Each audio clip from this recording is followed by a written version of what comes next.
সালাম আলাইকুম মা। আপনার সমস্যাটা কতদিন ধরে? 2 বছর। আপনার কি হঠাৎ করে এরকম শুরু হয় ব্যথা, নাকি ধীরে ধীরে গ্র্যাজুয়ালি বাড়তে থাকে? ধীরে ধীরে বাড়ে না? প্রথমে কি ডান পায়ে বেশি ছিল না বাম পায়ে? ডান পায়ে বেশি ছিল, তারপরে আপনার ধীরে ধীরে 2 পায়ে সমস্যা। এখন আপনার সমস্যাটা কি হয়? হাঁটতে গেলে সমস্যা হয়, না বসে থাকলে সবসময় ব্যথা করে? ইঞ্জেকশন কয়বার দিচ্ছেন? ইঞ্জেকশন দেওয়ার পরে ব্যথা কমে না? একদমই কমে না? বসতে পারেন? এই আপনার পায়খানা করার সময় যেভাবে আমরা হাঁটু গেড়ে বসে ওইভাবে বসতে পারেন, বা নামাজে বসতে পারেন? এখন এখন আর একদমই পারেন না। ঠিক আছে।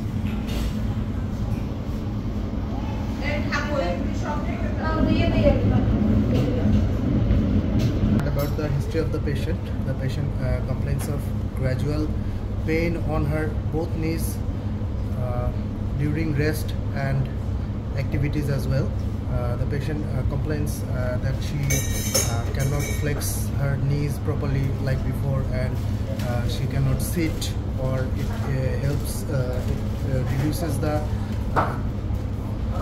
comfort in her day-to-day activity. So you can see there is severe osteoarthritis of right and left both knees.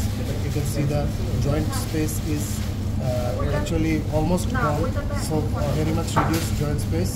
Subchondral sclerosis and marginal osteophytes can also be viewed, and in left knee there is also reduced joint space. The right one is more severe than the left. This is stage 4 osteoarthritis of both knees. So we have done knee replacement on the right knee already, and today we are going to total knee replacement on the left knee, and hopefully after 2 or 3 weeks the patient will be able to flex her both knees and continue her day-to-day activities just like before, and it will give a great comfort to the patient.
যদি আপনি fracture table না লাগান তাহলে 6 নম্বরে ওই টিবিএ প্লাটে দিয়ে দেবেন, তাহলে 6 নম্বরে টিবিএ প্লাটে দিয়ে দেবেন।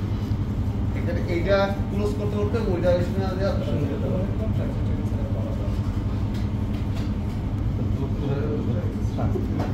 আর জাঙ্গির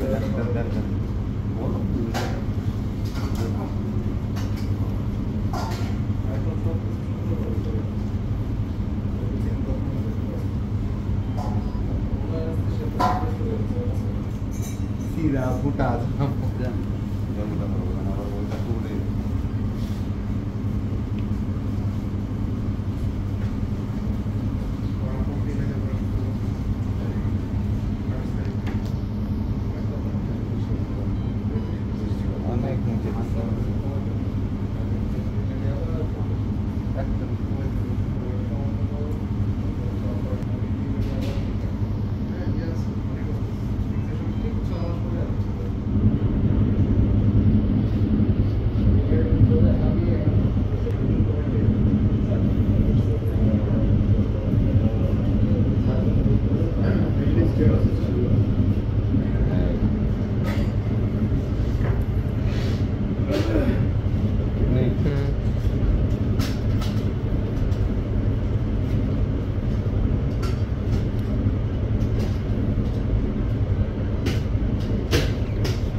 রাইট নিটা কবে করা হয়েছে এটা?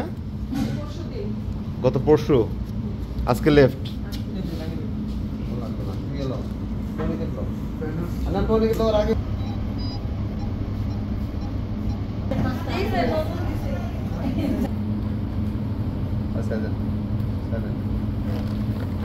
ওই যে আছে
কলম সিস্টার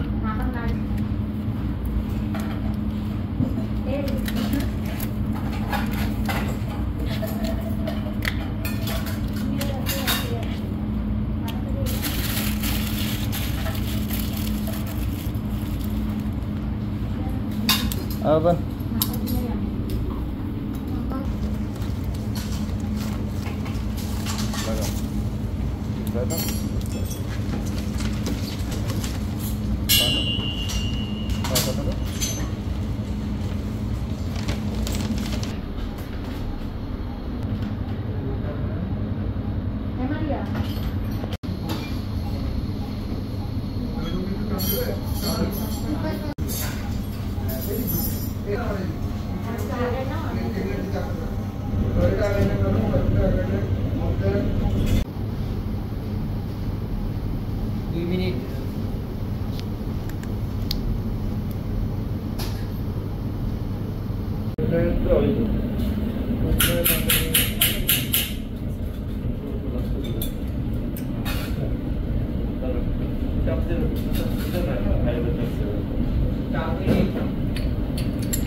মা অপারেশন শেষ, ঠিক আছে, শুধু ব্যান্ডেজটা করবে আর কি। হ্যাঁ হ্যাঁ, কিন্তু ভালো আছেন তো আপনি? না, কোনো অসুবিধা নাই তো? আচ্ছা, হ্যাঁ হ্যাঁ, সব দিয়ে দিবেন, ঠিক আছে।